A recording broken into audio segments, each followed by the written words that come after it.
Hey, so the good people at Sports Direct Running sent me this. Boom. Asics Gel Nimbus 27. Now I was excited about this because this is the longest line of running shoes I own. I first had this. There. This is the Gel Nimbus 24. Back in the day when the gel in the Gel Nimbus name was actually visible at the back. But this got upgraded to what I believe is one of the best daily trainers we've ever seen. The Gel Nimbus 25, easily one of my favorite daily trainers of all time. So when they upgraded this to the 26, I did a comparison. And to be honest, I still preferred this shoe. Simple. So now that we've got the 27, I was looking forward to review it and give you guys my view. I've ran 73K so far in the shoe, and we're ready to do that. First of all, the disclosures. As I mentioned, this was sent to me by the guys at Sports Direct Running. Asics didn't send this shoe. Either way, please trust you're about to get my own view.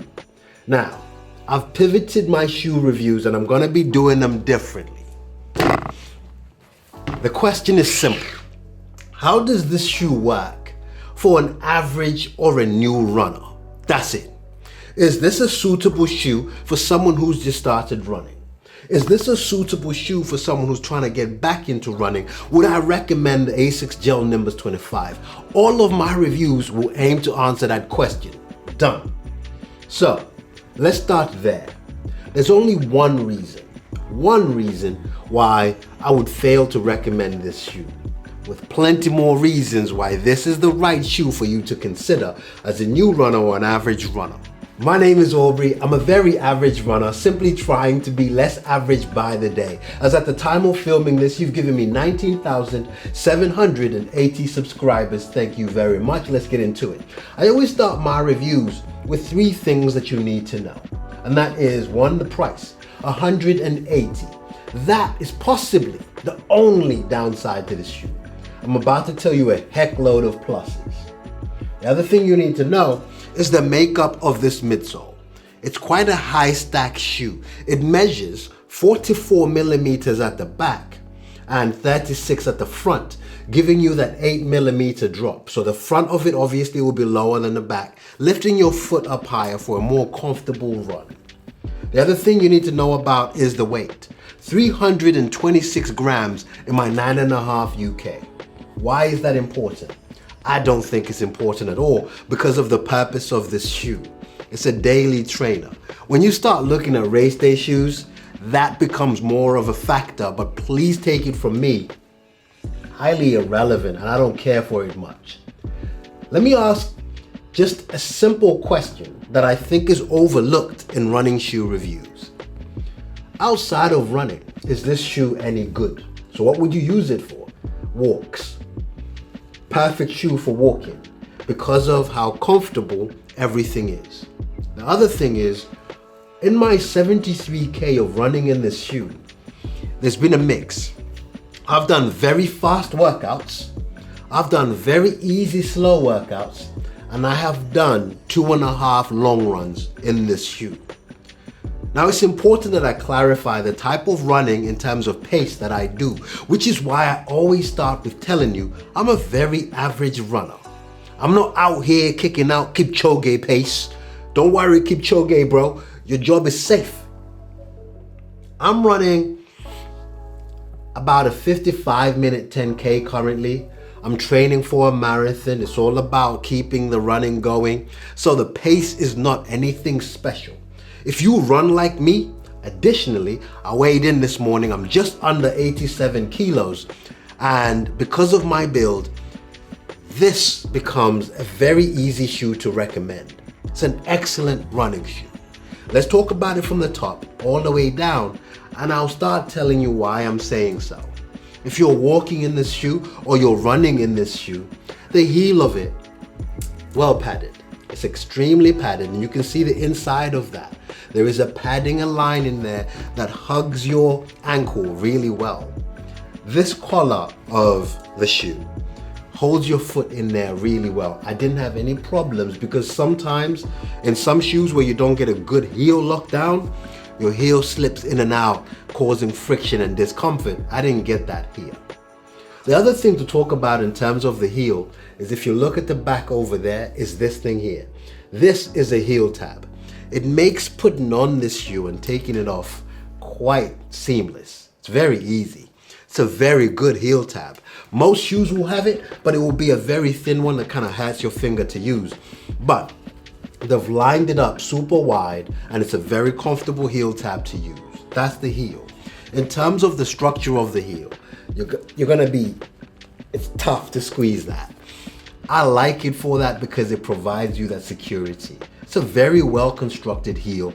Loved it. I didn't have any issues at all.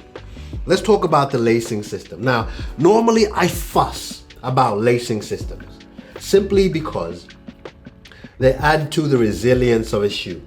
I've never really liked this style of lacing, where you've got these little eyelets, these spaghetti hoop things there. I just like standard holes. So if you look at the top of there, the eyelets over here are standard holes. That's what I prefer. I've only had one shoe that kind of broke in that system. I've never had that issue in the Gel Nimbus line, so let me make that clear. I just prefer it to just have normal holes. I didn't have any issues, but I always like to point that out. In terms of the laces themselves, the standard laces, nothing to write home about. They work and they do the job. One thing I dwell on is the tongue.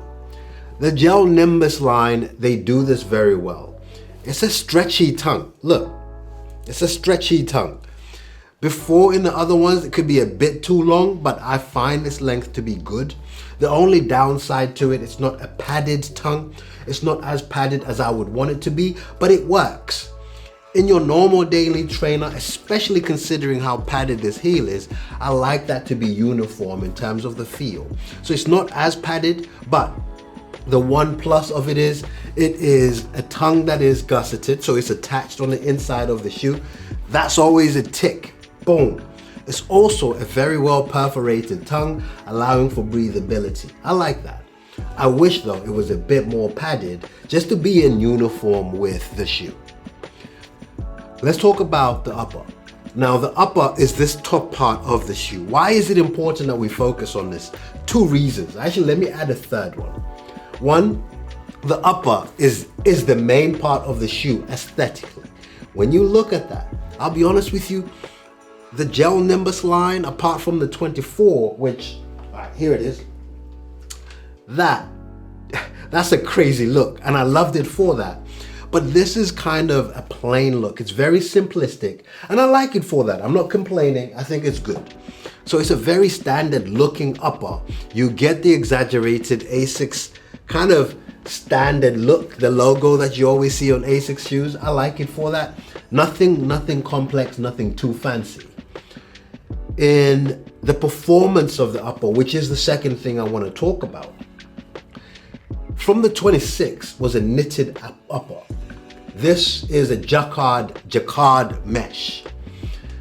I like this material compared to the knitted upper because of how compliant to your foot it is.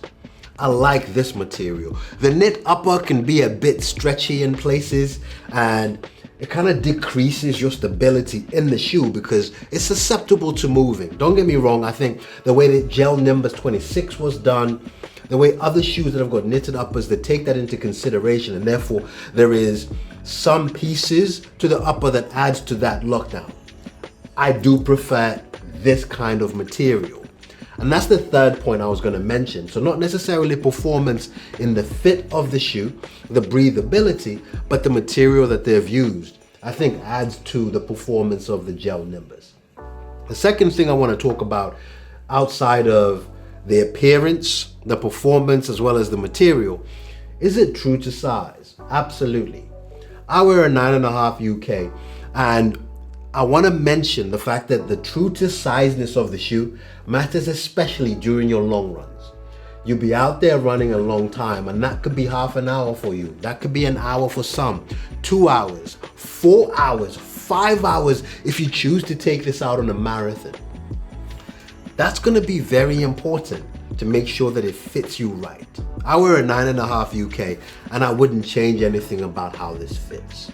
The next thing we need to talk about is the midsole, the platform of the shoe. Now, within Asics, I've always struggled with the names of their phones. FF Blast Plus Max Echo Geo 2000X minus. All you need to know, this is a plush feeling material. It feels amazing to run in. Now, through the years, from the 27, the 25, and the 26, I feel like they lost me on the 26. I love how it feels in the 25. One of the best feeling daily trainers I ever ran in was this. Asics came out with this slogan that this is the most comfortable shoe in the world, which I thought at first was just marketing hype. But I believed the hype when I tried on this shoe. They lost me on the 26, it just didn't feel right. But having run 73K in the 27, I love what they've done here because it balances that comfort. This was criticized to being too squishy, the 25, but I feel like they've now balanced it in the 27. Let's talk about the outsole. Right. There's been a few complaints of the Gel Nimbus line being slippery, the outsole not being as grippy as it could be. For me, I've never experienced it, and it goes back to why I review running shoes. From my perspective, when you're running the paces that I run, it's hard to slip all over the place. When you run the kind of distances I run at that pace, I didn't have any issues. 73K done in a mixture of terrain. I didn't have any issues in the 27 neither.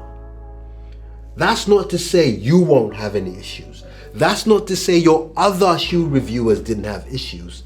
I didn't. That's why I always recommend watching channels like The Run Testers, Believe in the Run. Watch Kofuzi's reviews. Get a well-rounded review. So, this AHA hybrid Asics grip, I don't care what companies call the materials. All you need to know are two things.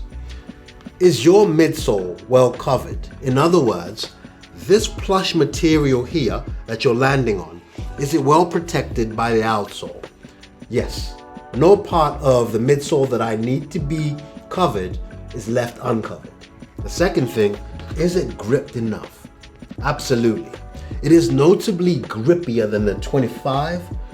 Absolutely it is. I didn't have any issues. Now look, who should get the Gel Nimbus 27? Simple. If you're just getting into running, you want a shoe that's gonna cover you in all sorts of runs. Whether you're getting a recovery run and you're super slow, you're gonna push the pace a little bit. You wanna even take it on your first big race. I can recommend this shoe easily. There are other shoes that are highly suited for speed, but we will talk about those when I tell you very soon about the Asics lineup and what shoes they make for what kind of run. So we will touch on that. But just know, for a new runner, an average runner, this is more than adequate. You don't need 2, 3, 4 pairs of shoes for every different type of workout. Take that from me. 73K done, recovery run, interval session, a tempo run, and several long runs. This has served me well. Anyway, if you want to check it out, my way of saying thank you to the Sports Direct guys, I will leave a link to the Gel Nimbus 27 on the Sports Direct website. At this point, hopefully, they'll start making me an affiliate and I can earn something from these reviews. But at this point, I'm not earning anything. I just want to point to you to a place where you can get this shoe after I've talked about it. I will also link the previous versions that they have because, in my opinion, if you can get the Gel Nimbus 25, in my opinion, it's a better shoe than this one. Not the 26, the 25. Again, thank you very much for watching. I truly, truly appreciate it.